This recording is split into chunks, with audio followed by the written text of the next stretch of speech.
Hey friends, today we're talking about what equipment do you need if you are just getting started with soap making. As I'm recording this video, we're preparing at Big Red Barn and Sassy Soapers to host an event where we're going to invite a lot of people to learn to make soap with us for the very first time. And the question we're getting above all others is, what am I going to need and how much is this going to cost? So I wanted to do a video for you today where we talk about what's just like the basic things equipment wise that you will need to get started with your soap making, and how much might that cost, and maybe how can we keep those costs as low as possible. So grab your coffee, let's chat about what do you need to get started with soap making.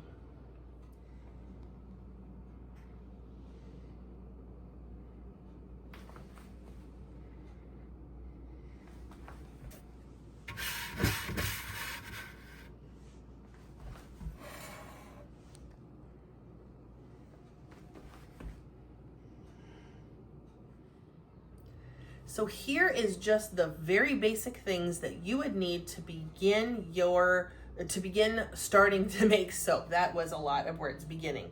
To get started making soap, here's just the very basic things.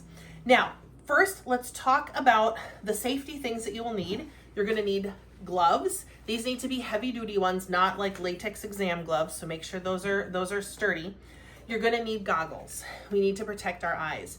Now there's two different kinds of goggles. If you don't wear glasses, these are great. If you do, these work really well just to fit right over your glasses so you can still see what you're doing and still be protected as well. I also add a dust mask when I'm pouring the lye. I don't want it to poof up and have me inhale it at all. So I make sure to have a dust mask, but I only wear it for that one part of the soap making. So that's this safety stuff real briefly. Then as far as utensils and other things, you're gonna need a mold. Silicone molds are fine. If you have, whatever you're using as a mold, you need to make sure you have an exit plan for it. So wood, glass, metal really doesn't work well as a soap mold because there's no way to invert it. There's no way to pull it out. Like, it's just really hard to unmold that way. So silicone works really well. You need to also remember that in anything soap making, you cannot use aluminum. Aluminum reacts with the lye. You get a reaction going on there that you don't want, and that's just going to mess up things. So no aluminum. Make sure you don't have aluminum, based anything, but also you can't use tin foil like to line a box or something else to use as a mold. No aluminum, no tin foil. That just isn't compatible with soap making. All right, now you are gonna need a stick blender. I like the kind that has a fluted end. It doesn't suction down to the bottom of the bowl as much.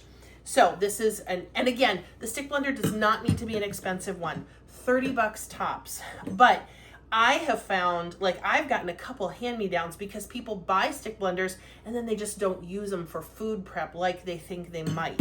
So first of all, check your kitchen, see if you've got one that maybe you don't use as much as you thought you would. Check other people's, like does a friend or your mom or a sister or someone else have a stick blender that they're not using that they would be willing to give you? Or check a thrift store.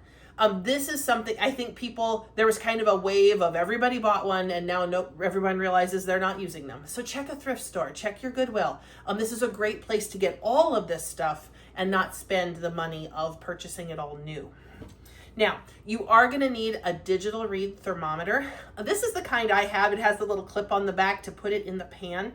But what I would actually prefer, if I was gonna buy a thermometer right now, I would buy a digital scan thermometer gun that you're just gonna point at your soap batter and it'll give you instantly the temperature of whatever it is you're pointing it at. I think that would be a lot handier than this kind of a thermometer. But again, use what you've got. You don't have to buy a new one. These work just fine, and you can get done what you need to do just fine that way. You're gonna need a spoon to mix the milk and the lye. Slotted works best, and again, make sure this is a stainless steel spoon. I bought this one new just because it said stainless steel on the back, and I wanted to make sure that's what it was. You're also gonna need a spatula to scrape the soap batter out of the bucket. These need to be heat safe, not because the soap batter is going to be so hot, but because it's a measurement of the quality of the rubber or the plastic here. So make sure you've got a heat safe spatula. Then to mix our soap batter, we're going to use a bucket like this. Now you do not have to use exactly this bucket. You can, and there's a link for it in the document that's linked in the description of our video here. You can do that. However, you can also do something else. I have mixed a lot of soap batter in a bowl like this. You just want to make sure that whatever you're mixing it in, again, is heat safe. We want to make sure this is a high quality plastic, not a cheapo plastic bowl that you got from Walmart somewhere. Make sure this is a high quality thing. This came from a restaurant supply store and has worked really well for mixing bigger quantities of soap than fit in this.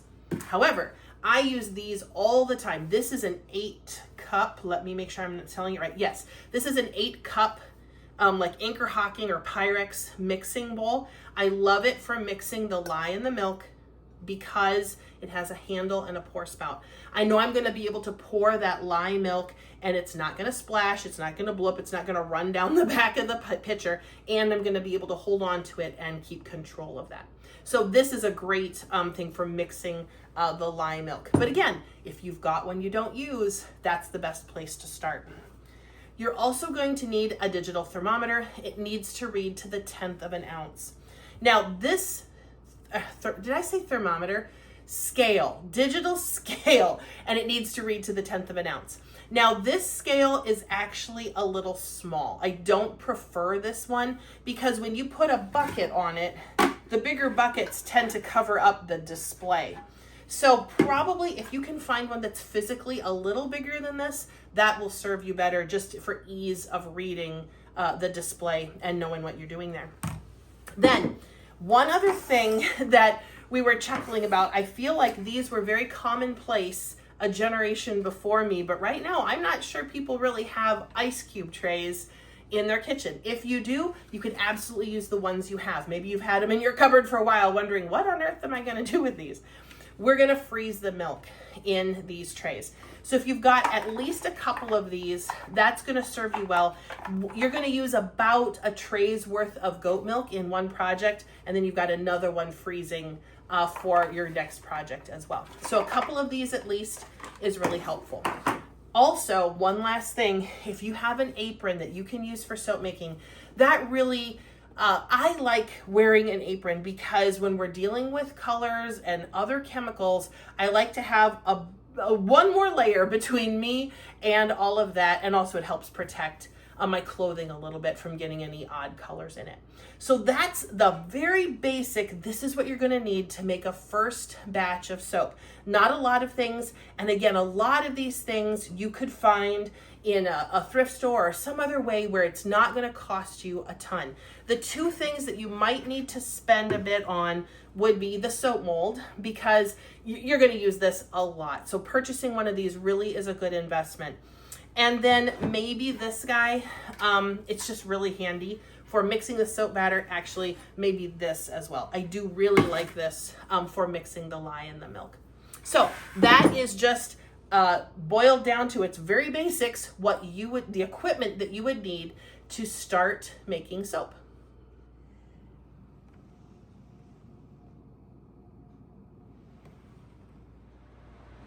Now, what ingredients will you need to have around for soap making?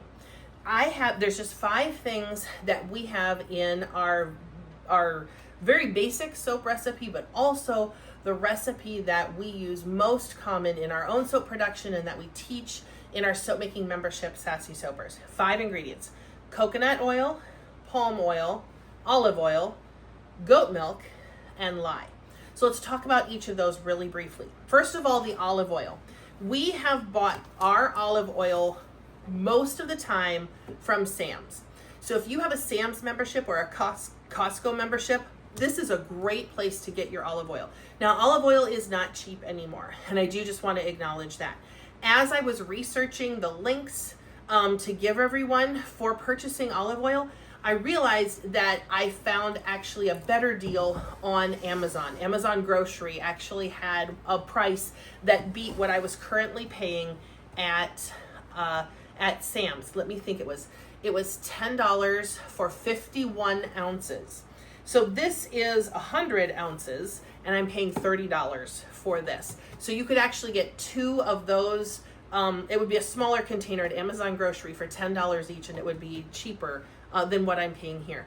Now, I do like the yellow olive oil. The green, you don't have to fight the green in your soap batter then. So it's also a little cheaper. So that you're just looking for a good deal on olive oil. The yellow kind works best for our purposes. Then you're gonna need to purchase your coconut and palm oil. If you are just making a couple batches, either just those first 2 batches, or you're just wanting to test this out, then getting a quart container of either coconut or palm oil, and those links are in the document in the description here as well. Just buy the quarts. It's this size container. This is not the right container, but it's that size of container. That will give you enough coconut and palm oil to make your first couple batches and just kind of get an idea of, do you like soap making?